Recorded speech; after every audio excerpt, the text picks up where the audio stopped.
Hi, hello viewers. Welcome to NTV Sports. This is Tarak.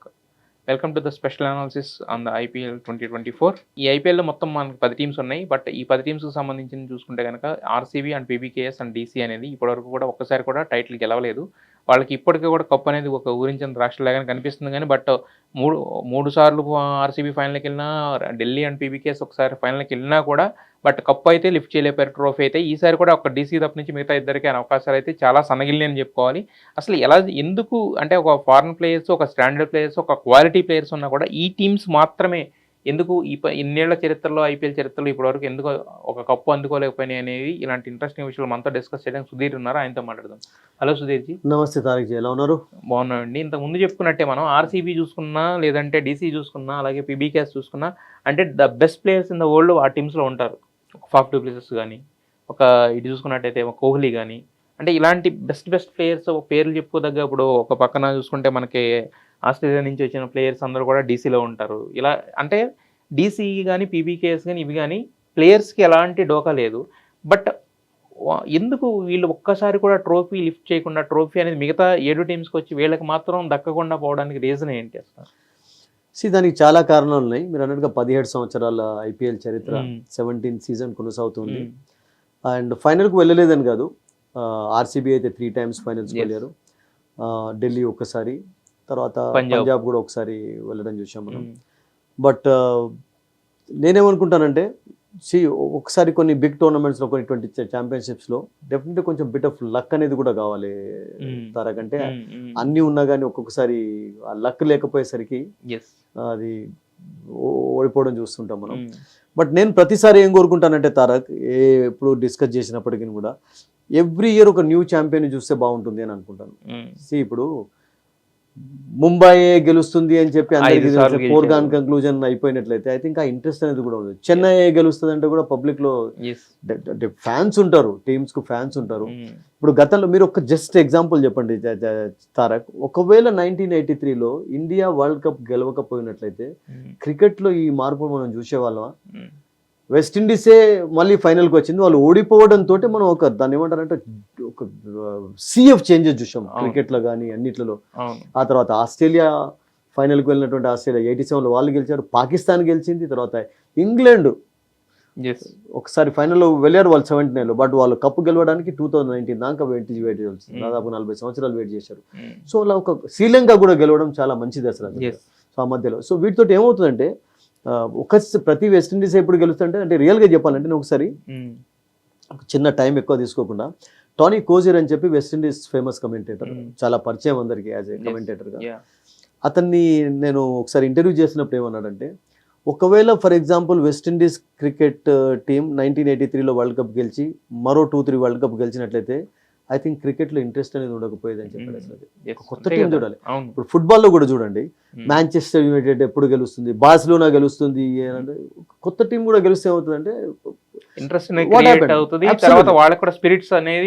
Absolutely Tarak. మీరు 2018లో ఎప్పుడైతే Croatia final కి వెళ్ళిందో ఎంత ఇంట్రెస్ట్ కలిగింది అసలు. యాక్చువల్గా క్రొయేషియానే గెలవాలి అని అందరూ కోరుకున్నారు. ఏమంటే ఎప్పుడు బ్రెజిలే గెలుస్తుంది, జర్మనీ గెలుస్తుంది, ఇటలీ గెలుస్తుంది అంటే ఆ మజా ఉండదు అసలు. సో నేనైతే ఎప్పుడు కూడా ఒక కొత్త టీం కోరుకోవాలని కోరుకుంటాను. బట్ ఇప్పుడు ఆ కొత్త టీంలలో డెఫినెట్లీ ఢిల్లీ మీరు అన్నట్టుగా, తర్వాత పంజాబ్ అండ్ మిగతా టీం ఏముంది, తర్వాత ఆర్సీబీ. ఈ సంవత్సరం ఈ 3 టీమ్స్లో ఎవరికైనా కొంచెం బెటర్ ఛాన్సెస్ ఉన్నాయి అంటే ఢిల్లీకి కనబడుతున్నాయండి.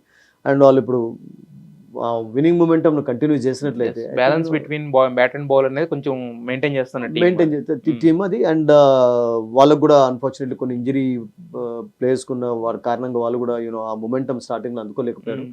But they came back strongly. But RCB ఈ సంవత్సరం కూడా ఆల్ మ్యాచెస్ గెలిచా కానీ ఓన్లీ గౌరవం కాపాడుకోవడం తప్పితే మిగతాది ఏదైతే ఎందుకంటారు అంటే కోహ్లీ లాంటి ఒక బ్యాటర్ ఇటు పక్కన ఉన్నా గానీ, అంటే మెయిన్ బ్యాటర్స్ అందరూ ఉంటారు, వాళ్ళ స్టాండర్డ్స్ కూడా చాలా బాగుంటాయి చూడడానికి. ఇప్పుడు హర్షదీప్ సింగ్ లాంటి బౌలర్స్ అటు సైడ్ ఉన్నారు.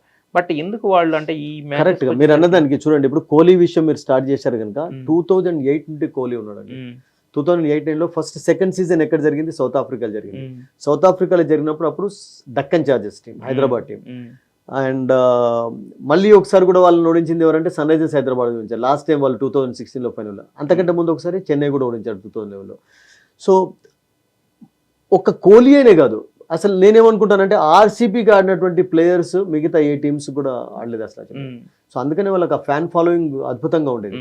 వాళ్ళకు గేల్ ఆడినప్పుడు గెలవలేదు, డెవిలియర్స్ ఆడినప్పుడు గెలవలేదు, ద్రావిడ్ ఉన్నాడు. అండ్ సెకండ్ సీజన్లోనైతే చాలా ఈజీ మ్యాచ్ అసలు వాళ్ళు రియల్గా చెప్పాలంటే. అండ్ అన్ఫార్చునేట్లీ 3 finals లో వాళ్ళు ఎంటర్ అయినప్పుడు కూడా వాళ్ళు చేజ్ చేయడం అనేది వాళ్ళకు ఒకటి మైనస్గా మారిపోయింది. ఫస్ట్ చూడండి, ఫస్ట్ ఫైనల్ సౌత్ ఆఫ్రికాలో జరిగినప్పుడు I think they last by only 8 runs. తర్వాత నెక్స్ట్ 58 runs తోటి చెన్నై ఓడించింది. మళ్ళీ నెక్స్ట్ సన్ రైజర్స్ ఆడినప్పుడు it was a very close match, 200+ score. అప్పుడు చాలా దగ్గరికి వచ్చారు. And du Plessis and Virat Kohli ఇద్దరు కలిసి 114-15 runs స్కోర్ చేశారు 10 overs లో. ఈ మిగతా వాళ్ళకు జాబ్ ఈజీ అనుకున్నారు. బట్ ఆ తర్వాత దాన్ని ఏమంటారంటే ఒక ప్యాక్ ఆఫ్ కార్డ్స్ లాగా డివిలియర్స్ ఫైనల్లో రాణించలేదు, మిగతా వాళ్ళు ఎవరు రాణించలేదు. దాంతో ఆ మ్యాచ్ లో కూడా వాళ్ళు ఓడిపోయినారు. సో వాళ్ళ పర్ఫార్మెన్స్ విషయంలో, అండ్ ఆ తర్వాత చాలా ప్లే ఆఫ్స్ ఉన్నాయి వాళ్ళకు. అంటే పర్ఫార్మెన్స్ విషయంలో ఆర్సీబీ ఎప్పుడు కూడా నిరాశ పరచలేదు ఫ్యాన్స్ ను. ఓన్లీ టైటిల్ అనేది దక్కలేదు కానీ, బట్ అగైన్ మీరు చెప్పినట్టు ఇప్పుడు ఇంపార్టెంట్ థింగ్ ఏంటంటే టైటిల్ ఇంపార్టెంట్ అండి. ఇప్పుడు ఈ సంవత్సరం మనం ఇన్ని రికార్డ్స్ చూసాం కదా, సన్ రైజర్స్ హైదరాబాద్ 287 స్కోర్ చేయడం, 200, ఇవన్నీ పబ్లిక్ మర్చిపోతారు. 2024లో విన్నర్ ఎవరు, 2023 వరల్డ్ కప్ ఎవరు గెలిచారంటే ఆస్ట్రేలియా గెలిచింది అంటారు. ట్రావిస్ హెడ్ ఆడారా, people just forget it. Actually ఒకటి 1983లో ఎవరు గెలిచారు, ఇండియా వరల్డ్ కప్ గెలిచింది ఫస్ట్. సో పర్ఫార్మెన్స్ తో పాటు ఆ బిట్ ఆఫ్ లక్ కూడా ఉండడం చాలా ఇంపార్టెంట్. అండ్ ఈ 3 teams కు నేను ఏమనుకుంటానంటే వాళ్ళు ఫైనల్లో వెళ్ళినప్పుడల్లా కూడా కొంచెం లక్ కూడా ఉంది. ఇప్పుడు ఢిల్లీ కూడా చూడండి, వాళ్ళు 2020లో ఐ థింక్ దుబాయ్లో జరిగింది ఆ ఫైనల్, ముంబై చేతిలో ఓడిపోయినారు వాళ్ళు. అద్భుతమైనటువంటి టీం. అప్పుడు శ్రేయస్ అయ్యర్ ఢిల్లీ టీంలో ఉన్నాడు, రిషబ్ పంత్ చక్కగా ఆడాడు. బట్ నోకియా ఉన్నాడు, అప్పుడు రబడా ఉన్నాడు. అప్పుడు ఒక చిన్న లో స్కోరింగ్ మ్యాచ్, అది కూడా వాళ్ళు అయిపోయింది. అండ్ పంజాబ్కి అయితే గోల్డెన్ ఆపర్చునిటీ. రియల్గా 2014లో హాఫ్ మ్యాచెస్ ఫస్ట్ పంజాబ్ దుబాయ్లో జరిగాయి, ఆ తర్వాత మళ్ళీ ఇండియాకి షిఫ్ట్ అయ్యాయి. అక్కడ అన్ని మ్యాచెస్ గెలిచారు. మళ్ళీ ఫైనల్లో వాళ్ళు అగెన్స్ట్ కోల్కతా వాళ్ళు ఓడిపోయినారు. అది కూడా చాలా క్లోజ్ మ్యాచ్ జరిగింది. అప్పుడు Wriddhiman Saha I remember I think ఒక బ్రిలియంట్ సెంచరీ సాధించారు, 115 in 54 balls. బట్ అది సరిపోలేదు చేంజ్ చేయడానికి. సో ఎక్సైటింగ్ ఫైనల్స్ చూసాం. బట్ పంజాబ్ మిగతా టీమ్స్ తో 2 teams తో కంపేర్ చేసినట్లయితే ఐ థింక్ ప్లే ఆఫ్స్ కూడా వాళ్ళకి చాలా తక్కువ ఉన్నాయి. ఆర్సీబీకి ఎలానైతే అద్భుతమైనటువంటి ప్లేయర్స్ ఆడుతుంటారో, పంజాబ్ కు కూడా చాలా బ్రహ్మాండమైనటువంటి ప్లేయర్స్ ఆడారు. ఢిల్లీకి సేవాగ్ ఆడాడు, ఢిల్లీకి మళ్ళీ పంజాబ్ ఆడాడు, ఆ ఫైనల్లో ఉన్నాడు.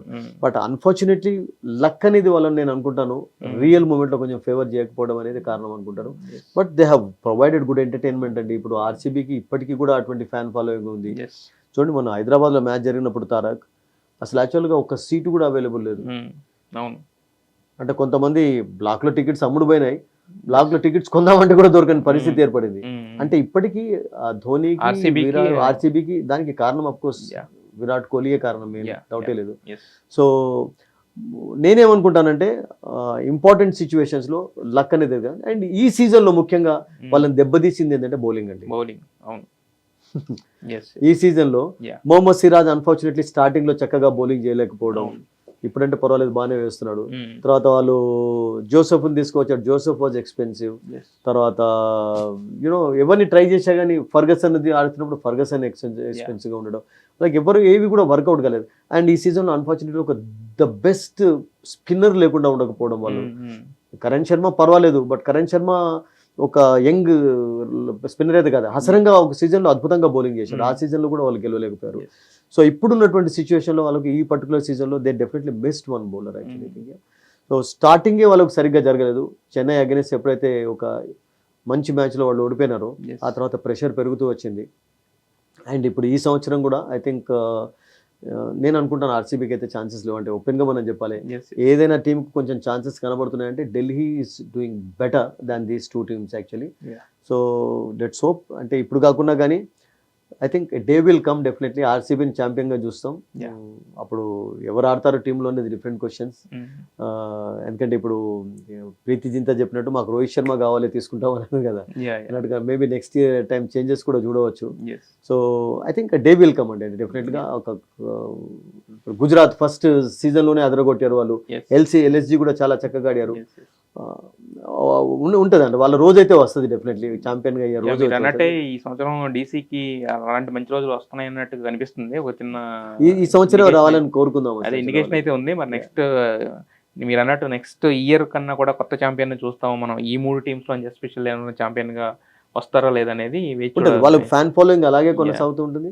Yeah. ఈ ప్లేయర్స్ ఏ టీంలో ఆడే కానీ ఐ థింక్ అంటే అలా దాన్ని ఏమంటారంటే అలా డెవలప్ అయ్యింది వాళ్ళ ఫ్యాన్ Yes. ఫాలోయింగ్ అనేది. I Yeah. Think they will win, day will come. ఈ సంవత్సరం కాకుండా కానీ Yes.